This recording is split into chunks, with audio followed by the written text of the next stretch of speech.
على طه رسول الله صلاة الله سلام الله على ياسين حبيب الله على ياسين حبيب الله توسلنا ببسم الله وبالهادي رسول الله وكل مجاهد لله بأهل البدر يا الله بأهل البدر يا الله اللهم صل على سيدنا محمد وأشغل الظالمين بالظالمين وأخرجنا من بينهم سالمين وعلى آله وصحبه أجمعين وعلى آله وصحبه أجمعين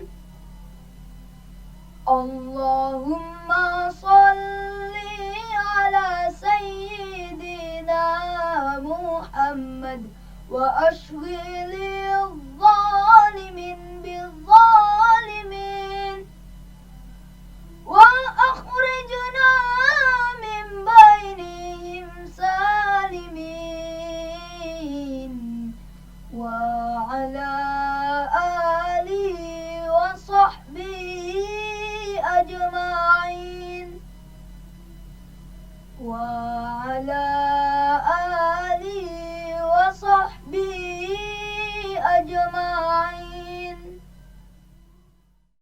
Assalamualaikum warahmatullahi wabarakatuh. Waalaikumsalam warahmatullahi wabarakatuh. Seiring gema solawat dari adik kita Asdan dari Sanggar Seni Budaya Sugeng Santoso, saya Iwan Budi Prasetya masih di podcast Media Pusat PSHWTM. Dalam suasana Ramadan kali ini kita akan mengangkat sebuah tema, nilai-nilai setia hati di dalam bulan suci Ramadan. Saya tidak sendiri, bersama kami ada dua narasumber yang istimewa. Mari kita sambut beliau. Assalamualaikum Bapak Pengasuh. Waalaikumsalam warahmatullahi wabarakatuh. Alhamdulillah, semoga sehat selalu Bapak. Amin. Amin. Untuk tamu kita yang kedua, tentu saudara-saudara mungkin sudah banyak yang mengenal beliau. Beliau seringkali memberikan kajian-kajian Islami. Dan beliau pun juga saudara tua kita. Mari kita sambut beliau. Assalamualaikum Gus Rauf. Waalaikumsalam warahmatullahi wabarakatuh. Alhamdulillah, syukur alhamdulillah, dalam suasana Ramadan yang indah ini, Bapak Pengasuh dan Gus Rauf bisa hadir di podcast Media Pusat PSHWTM. Ada beberapa pertanyaan yang ingin kita sharing Bapak Pengasuh dan juga Gus Rauf. Tentunya saudara-saudara kita mungkin yang jauh di sana juga ingin mengetahui atau memahami nilai-nilai setia hati secara umum yang mungkin bisa Bapak pengasuh jelaskan ataupun mungkin bisa sampaikan. Monggo Bapak. Terima kasih. Assalamualaikum warahmatullahi wabarakatuh. Waalaikumsalam warahmatullahi wabarakatuh. Jadi nilai-nilai umum ini secara umum ya. Nah ini tentunya kita sesuai dengan tujuan dan sasaran daripada persaudaraan sejati itu adalah satu, yang jelas itu mengolah raga dan mengolah batin untuk mencapai keluhuran hati guna mendapatkan kesempurnaan hidup, kebahagiaan, serta kesejahteraan lahir batin di dunia dan di akhirat. Kemudian yang kedua, dengan kita belajar memperdalam ilmu pencaksilat ini atas dasar jiwa yang sehat terdapat pada tubuh yang kuat, atau istilah asing mengatakan men sanain corpore sano. Akan tetapi, apakah tubuh kita menjadi kuat pasti jiwa kita ini sehat? Ini belum tentu. Maka harus disertai kita melaksanakan perintah-perintah Allah dan meninggalkan segala yang menjadi larangan-larangannya atau amar ma'ruf nahi mungkar. Nah inilah secara umum dan gamblang daripada ajaran ilmu persaudaraan sejati. Bapak, terima kasih dari penjelasannya. Kalau boleh diizinkan Bapak, kalau kita berbicara setia hati, berarti kita selalu ingat akan beliau Eyang Kingabehi Surodewiryo. Yang ingin kami tanyakan Bapak, dari mana nilai-nilai dasar setia hati digali atau berasal menikah? Monggo Bapak. Terima kasih. Jadi nilai daripada esai itu berasal dan diperoleh itu dari berbagai wilayah di hampir seluruh wilayah negara Republik Indonesia, yang mana ilmu itu secara jasmani bisa diperoleh dari tanah Jawa, kemudian dari Jawa Barat ataupun Priangan, dari Jakarta ataupun Betawi, dari Bengkulu, dari Sumatera Barat, dari Aceh, bahkan juga dari Bali. Nah, kemudian dari beberapa daerah wilayah Nusantara ini, oleh beliau disusunlah menjadi ajaran ilmu persaudaraan setia hati. Kemudian ini secara rohani, beliau memang belajar dari uwonya atau pakdinya, yaitu pada saat beliau ikut uwonya, beliau selalu belajar selain jasmani juga rohani. Secara kebetulan uwonya atau pakdinya itu adalah seorang ahli kebatinan. Nah, kemudian yang kedua, juga beliau itu pernah memperdalam ilmu agama Islam. Beliau pernah masuk di salah satu pondok pesantren yang ada di Jombang. Dan juga ada dari beliau, mungkin ini juga dari ajaran selain Islam, itu juga dari Bali, yaitu dari beliau Nyoman Ide Gempol, atau di Padang sangat dikenal dengan nama Raja Kenongo Mangga Tengah. Nah inilah, jadi beliau itu memang dalam keagamaan memang hebat, tapi beliau mengerti tentang agama yang lain. Nah sehingga dalam hal ini ajaran esai itu tidak memandang baik itu suku, ras maupun agama. Nah inilah sebagai wujud bahwa persaudaraan sejati ini memang dari dulu sekarang pun tidak ada perubahannya. Jadi tetap kita ini memegang fatwa-fatwa sang pendiri persaudaraan Setiahati, yaitu almarhum Eyang Ki Ngabehi Surodiwiryo. Seperti itu.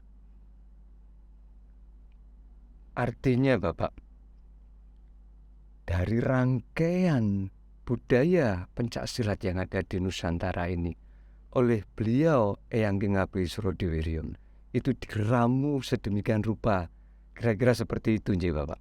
Betul sekali. Jadi dari semua, dari ilmu-ilmu yang beliau dapatkan, beliau peroleh itu, kemudian oleh beliau dipadukan sehingga menjadilah ilmu persaudaraan Setiahati. Seperti itu. Hebat sekali. Kita tentunya sebagai generasi muda itu harusnya mempunyai rasa syukur atas nikmat yang kita harus bisa pertahankan, nguri-nguri budaya dari leluhur. Nah, pertanyaannya Bapak ini yang ingin mungkin juga saudara-saudara di berbagai daerah mungkin hampir sama. Dalam perjalanan Isha saat sekarang ini sudah menapaki 3 periode, artinya 3 zaman. Di eranya Eyang zaman Belanda, zaman Jepang, dan zaman kemerdekaan. Nah, pertanyaannya sampai seberapa atau sejauh mana kita bisa mempertahankan ajaran yang Edipeni dan Adiluhung ini secara turun-temurun Bapak? Mohon izin bisa dijelaskan Bapak. Terima kasih. Tentunya hal ini memang kita ini sebagai generasi penerus yang mewarisi ajaran-ajaran beliau. Nah, ini kita ini berkewajiban untuk menjaga, mengembangkan dan melestarikan. Nah, bagaimana cara kita ini menjaga, kemudian mengembangkan dan melestarikan? Tentunya kita harus memahami ajaran Esa. Kemudian setelah difahami baru diamalkan. Nah, dengan nilai pengamalan inilah yang paling utama untuk generasi selanjutnya, sehingga Esa ini dari awal hingga terakhir itu pun bisa terjaga dengan baik. Ya, karena ini adalah nilai-nilai luhur warisan dari budaya bangsa asli dari negara kita sendiri. Maka dari itu, untuk generasi yang muda saat ini diharapkan bagaimana bisa budaya, terutama dalam pencaksilat ilmu persaudaraan Setiahati ini bisa terjaga, bisa dilestarikan hingga sampai akhir hayat nanti. Ini adalah kewajiban bagi generasi muda saat ini. Terima kasih Bapak. Kami menjadi lebih memahami apa-apa yang terkandung di dalam nilai-nilai ajaran Setiahati. Saudara-saudara seasuhan dimanapun berada, dari penjelasan Bapak Pengasuh, tentunya kita tidak bisa memahaminya secara sepotong-sepotong, sepenggal-sepenggal. Kita harus bisa memahaminya secara utuh, sehingga pemahaman tentang nilai-nilai ini benar-benar bisa kita aplikasikan di dalam kehidupan kita sehari-hari. Mohon izin Bapak dan juga Gus Rauf, mungkin saat sekarang ini sudah di penghujung bulan Ramadan.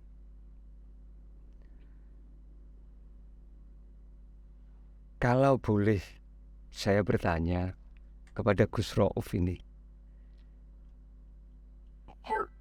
di dalam ajaran nilai-nilai Setiahati ada sebuah kalimat yang luar biasa, amar ma'ruf nahi munkar.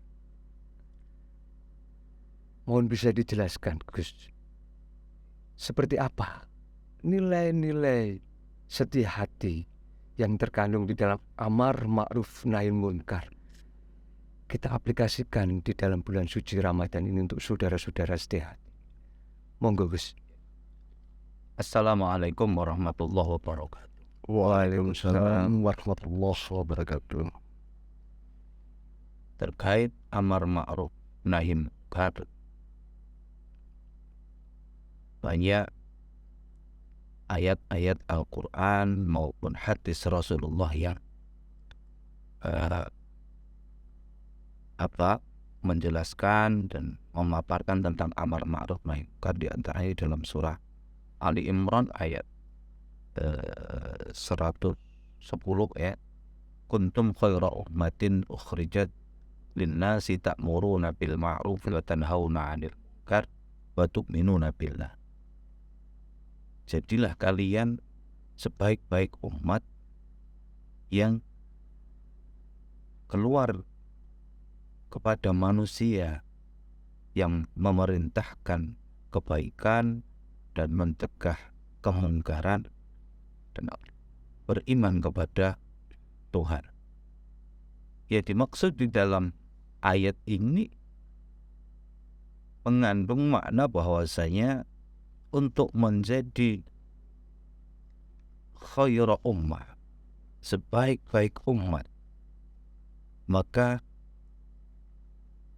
tugas amar ma'ruf nahi munkar adalah kewajiban kita semuanya tanpa terkecuali, sehingga akan tercipta suasana yang kondusif seperti yang disampaikan oleh Rasulullah SAW. Sebaiknya kalian ini selalu menjadi umat yang memerintahkan kebaikan dan mencegah kemungkaran. Jika tidak seperti itu, maka akan dikuasakan kepada kalian orang-orang yang jahat dan orang-orang yang soleh. Ini doanya tidak diijabahi oleh Allah. Karena apa? Amar ma'ruf nahi munkar belum berjalan, sehingga sebagai umat Islam khususnya, juga umat yang beragama lain, saya kira sama di dalam memaknai sebuah perintah, yaitu amar ma'ruf nahi munkar. Namun ada sedikit ungkapan seperti amar ma'ruf, terkadang seperti yang tadi disampaikan Mas Bin, jadi memberi semangat tapi memberi semangat untuk merusak. Ini kan amar ma'ruf bil munkar. Iya kan? Maka amar ma'ruf itu harus bil ma'ruf. Memerintah kebaikan itu harus dengan kebaikan, tidak dengan kemungkaran, sehingga akan menjadi malah semangat, tapi semangat untuk merusak.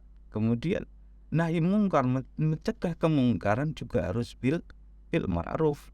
Jangan mencegah kemungkaran tapi dengan kemungkaran juga, gitu loh. Ya, iya Gus. Sehingga seperti prinsip di dalam Islam bahwa dar'ul mafasid muqaddamun min jalbil masalih.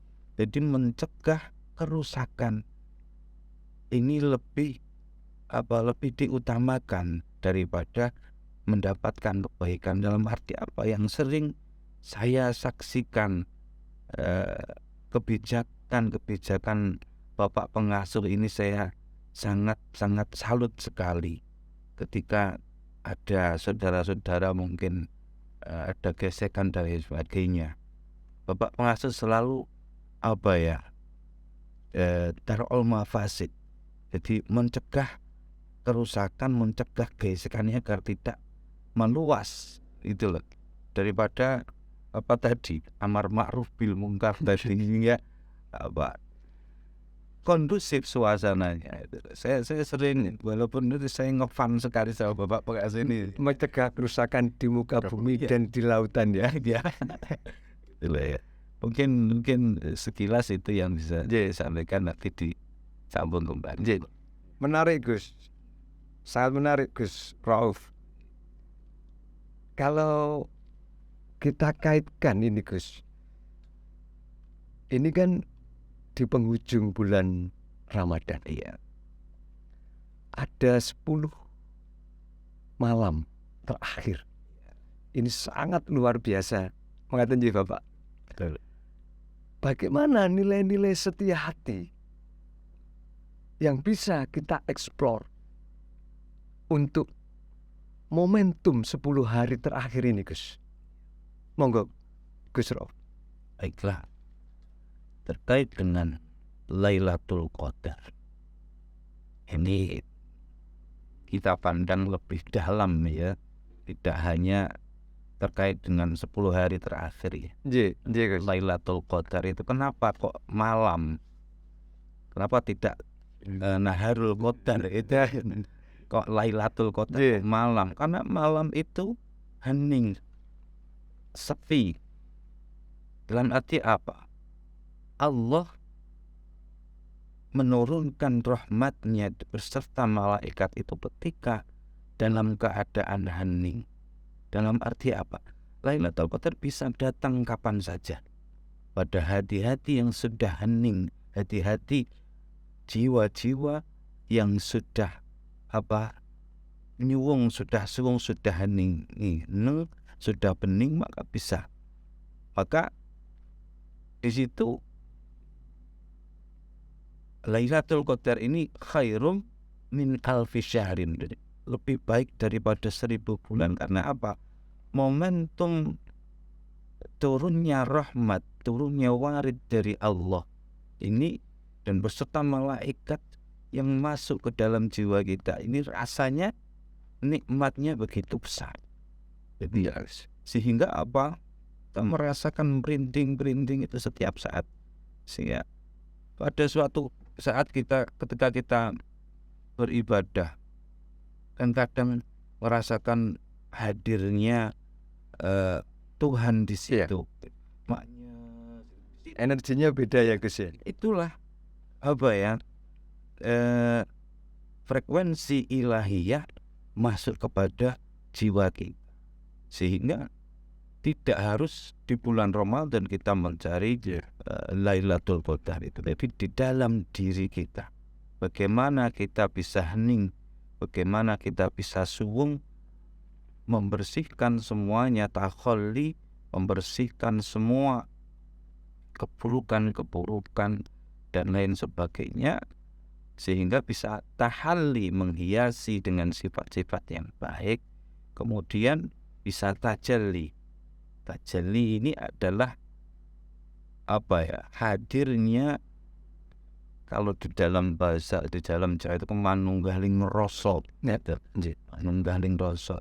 Bisa manunggaling rasa kan harus melalui proses yang panjang. Seperti yang diajarkan di dalam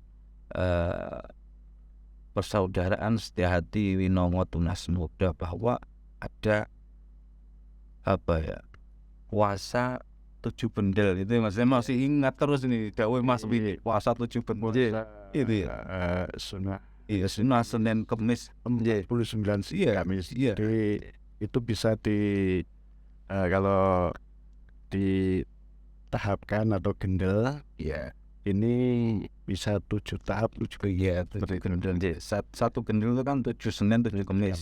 Jadi 7 bendel dari 40 berapa? 49 Senin 49. Kalau melihat puasa seperti yang disabdakan oleh Rasulullah bahwa asyamu junnatun, puasa adalah benteng. Bagaimana puasa bisa menjadi benteng, ini kan perlu dibahas juga. Puasa yang bagaimana gitu. Karena kata Rasulullah, banyak umat itu yang puasanya hanya mendapatkan lapar dan dahaga saja, namun tidak mendapatkan apa-apa selain itu. Sehingga Rasulullah menyampaikan bahwasanya ya, puasa itu ya jenenge kalau kita tirakat ya. Itu tirakat lisan kita untuk tidak berbicara yang buruk. Tirakat mata kita, menjaga mata kita tidak melihat sesuatu yang tidak perbolehkan oleh syariat gitu. puasa telinga kita agar tidak mendengarkan sesuatu yang buruk dan lain sebagainya. Puasa anggota tubuh kita, tangan kita tidak berbuat yang tidak diperintahkan oleh Allah atau perbuatan yang dilarang oleh Allah. Kaki kita tidak berjalan. Ini puasa yang secara tingkat menengah gitu loh ya, tingkat menengah. Sedangkan untuk puasa yang tingkat lanjutan, tingkat tinggi gitu ya. Kalau yang awal tadi kan puasanya awam, hanya yang penting gak mangan gak ngombe sah secara syariat gini Mas gini. Tapi ya sih misuh-misuh terus tapi enggak apa-apa. Sah saja menurut agama, menurut syariat, enggak pada, tapi menurut kacamata hakikat ini apa wae karo luwe karo ngelatho timbang ngono ki bondang ning warung ngono ya.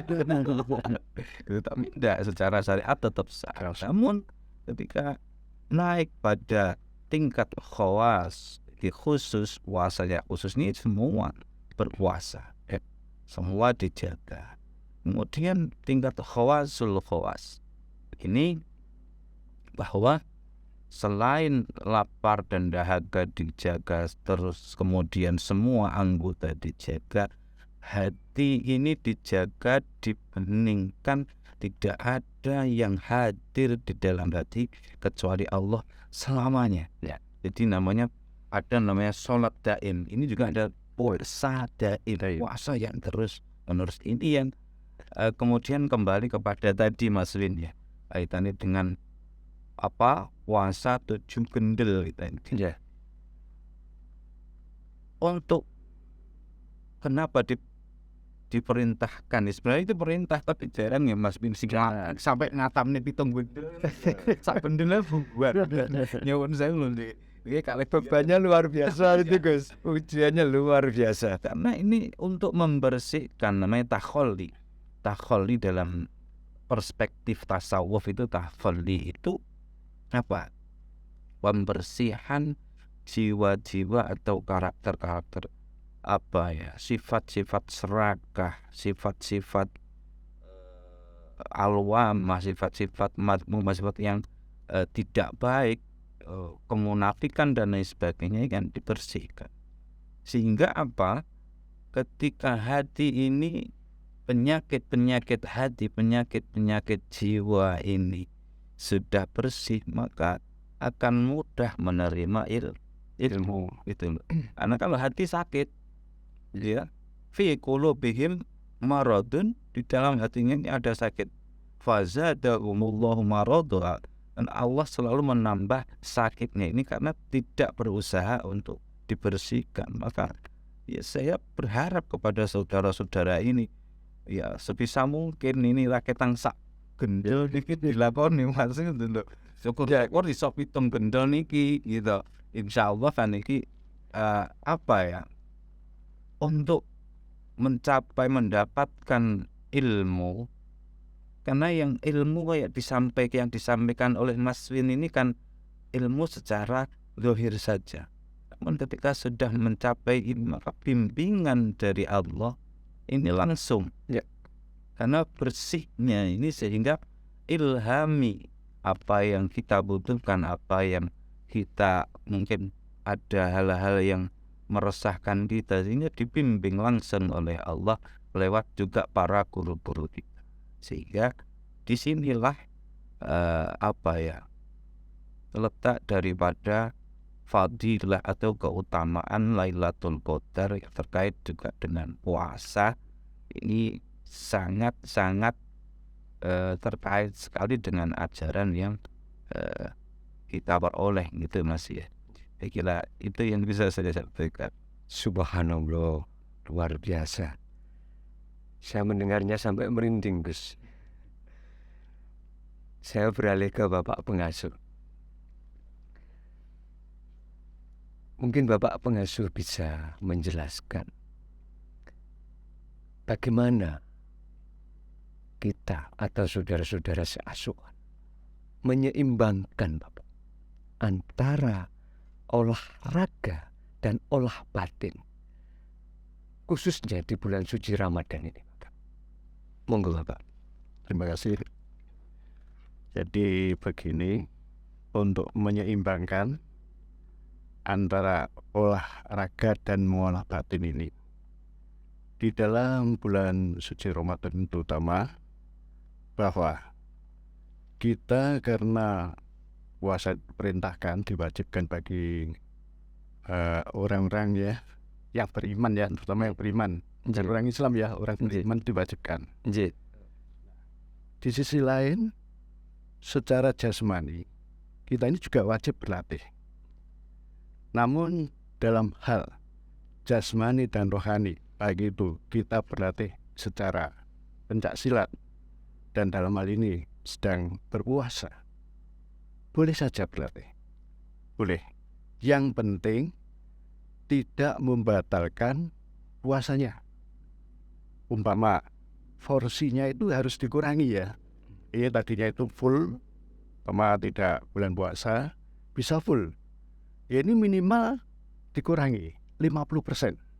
Ya 50% dalam arti itu setengahnya saja. Karena apa? Puasa, tetap puasa. Ini karena perintah wajib dan olahraga seperti pencak silat, berlatih itu wajib juga. Jadi bisa keseimbangan jasmani diolah, rohani juga diolah dengan melalui perintah-perintah agama, yaitu untuk berpuasa, juga melaksanakan ibadah yang lainnya. Nah, sehingga nanti inilah yang dimaksud dengan keseimbangan antara jasmani dan rohani. Jadi tidak pandang itu puasa atau tidak ya. Kalaupun ini puasa, yaitu tadi pertama tidak usah full ya. Jadi jangan full, mungkin bisa 50% sajalah dari yang biasanya 100% latihan itu dikurangi, sehingga nanti satu tidak membatalkan puasa dan tidak mengganggu ibadah yang lainnya. Ya boleh silakan dilaksanakan siang maupun malam boleh, yang penting janganlah mengganggu di dalam ibadah berpuasa, termasuk yang lainnya seperti itu. Terima kasih Bapak. Rasanya nanti saudara-saudara pun mungkin bisa menyesuaikan harusnya antara kebutuhan jasmani dan rohani di bulan suci Ramadan untuk peningkatan keimanan di bulan yang sangat spesial ini. Tentunya harus lebih diutamakan. Saya ingin kembali lagi kepada Gus Rauf. Kita bahas, kalau kita boleh mengambil hikmah atau pelajaran Gus selepas bulan suci Ramadan. Pada saat bulan suci Ramadan kita dilatih jasmani berupa sholat, gerak badannya, terus sholat malam taraweh. Rohaninya pun juga diolah dengan iktikaf di masjid, membaca kitab suci Al-Quran dan lain sebagainya. Intinya jasmani dan rohani di bulan suci Ramadan pun juga digembleng. Hikmah apa nantinya Gus yang mungkin bisa dipetik oleh saudara-saudara kita seasuhan setelah melewati bulan suci Ramadan yang suci ini? Monggo Gus. Baiklah. Di dalam bulan suci Ramadan itu adalah bulan maghfirah, bulan ampunan ya. Atau ada lagi istilahnya bulan panen. Karena apa? Kalau para ulama itu menyebut bulan Rajab itu bulan menebar benih. Di bulan Sya'ban itu bulan menyiram benih itu sehingga tumbuh. Jadi bulan Ramadan ini karena sudah tumbuh, sudah berbuah, di bulan Ramadan ini bulan panen. Sehingga bagaimana kita bisa panen sebanyak-banyak, panen pahala sebanyak-banyak dengan banyak ibadah dan lain sebagainya. Kemudian barang siapa yang menjalankan puasa di bulan Ramadan imanan wahtisaban, jadi dengan penuh keyakinan dan mengharap pahala dari Allah, maka ghufira lahu ma taqaddama min dhanbi, diampuni dosa-dosanya yang lalu, tentunya dosa-dosa kecil, bukan dosa-dosa besar masih ya. Kemudian dia akan menyelesaikan puasa ini kayaumi waladathu. Jadi selesai melaksanakan ini harusnya idealnya ya seperti bayi yang keluar dari rahim ibunya, putih bersih tanpa ada dosa sama sekali. Maka dari itu yang bisa kita ambil adalah bagaimana laisal aid liman labisal jadi. Jadi bukanlah yang dinamakan hari raya itu orang yang berbaju baru ya, karena kan sudah di mall-mall udah pada cari baju baru gitu. Sedangkan juga cari istri baru juga. Cukup satu aja guys. Cukup satu aja. Sehingga innamal aid liman ta'atuhu tazid. Yang dinamakan hari raya adalah orang yang ketaatannya bertambah. Itulah ya. Maka ketika kita keluar dari bulan Ramadan kemudian kok masih ya biasa-biasa saja, tidak tambah sedikit aja, gak pirang persen gak tambah, berarti kan ini masih dipertanyakan puasa Ramadan ini kualitasnya KW berapa ini kan begitu ya. Sehingga ini yang nanti ya masih berapa hari ini saya kira bisa ini kita berlomba-lomba untuk bagaimana mengisi sebanyak sehingga bisa ini tadi kayaumi waladatuhum seperti bayi yang baru dilahirkan. Saya kira itu yang bisa saya sampaikan, Mas. Terima kasih. Melanjutkan tadi tuh Gus, rasanya kita ingin menggali lebih dalam lagi. Di antara saudara-saudara mungkin juga bertanya, kesamaan nilai-nilai di dalam ajaran Isha dengan nilai-nilai yang ada di dalam agama ini, kalau kita bisa kupas lebih dalam, seperti apa Gus? Diulang lagi Mas pertanyaannya.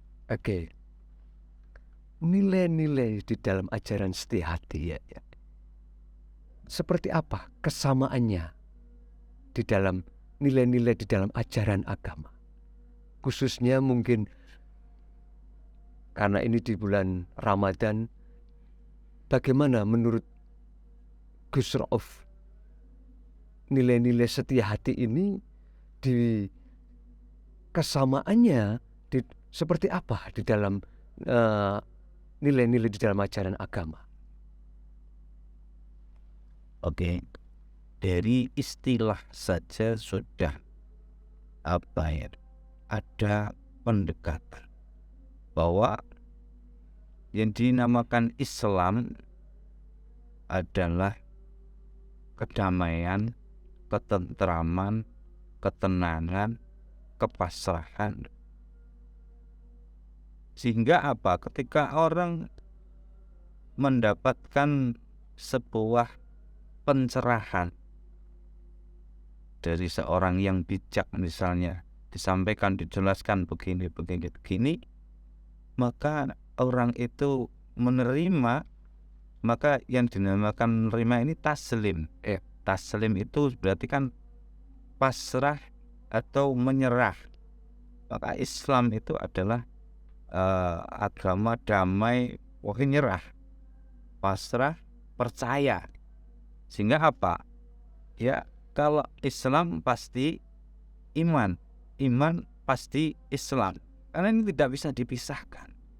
Kalau percaya pasti setia, gitu kan? Tidak mungkin orang yang pasrah, orang yang menyerah ini tidak setia. Sehingga nilai-nilai setia hati saya kira tidak jauh dari nilai-nilai agama, karena jiwanya atau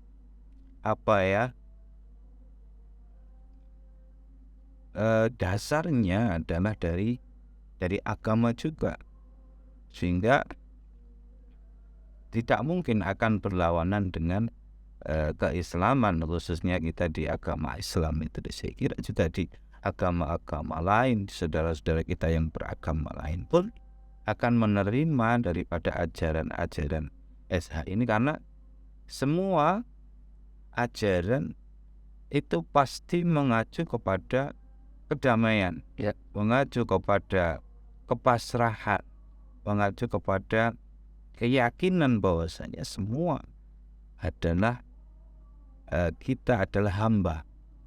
Sehingga ketika sudah merasa kita menjadi hamba, maka hanya satu yang menjadi tuannya, yaitu Tuhan kita, tidak ada yang lain. Ketika yakin, iman dan lain sebagainya, pasti setia. Hati kita akan setia, tidak akan noleh kemana-mana. Ini dari sisi istilah nama saja sudah begitu dekatnya, tidak bisa dipisahkan. Jelas ajaran-ajaran kita acuannya adalah dari Al-Quran, dari dakwah para ulama, para guru-guru yang bukan hanya ahli agama, tapi juga ahli laku. Sehingga orang kalau sudah pada taraf tasawuf yang tinggi, ini apa yang disampaikan ini langsung dari Allah. Gitu loh. Ini kan yang ketika orang sudah tajalli itu tadi, apapun yang disampaikan terkadang kontroversi, gitu. Terkadang kontroversi karena orang sekarang saat ini tidak bisa menerima apa yang disampaikan. Pasti nanti berapa tahun, berarti benar Pak ya omongan ini, gitu. Saya kira itu yang bisa saya sampaikan. Mungkin nanti bisa disambung di lain waktu lebih jelas lagi agar supaya bisa. Baik Gus, baik. Insya Allah nanti pembicaraan ini mungkin kita bisa agendakan untuk episode-episode berikutnya yang lebih menarik. Terakhir untuk Bapak Pengasuh, apa yang menjadikan alasan adanya kesamaan-kesamaan nilai-nilai setia hati dengan nilai-nilai agama atau mungkin nilai-nilai Islam? Monggo Bapak. Terima kasih. Jadi kesamaan pasti ada, karena dalam ajaran Esa itu juga berasal dari ajaran agama. Jadi sudah tidak diragukan lagi bahwa apa tadi yang disampaikan oleh Gus Rob itu memang benar sekali.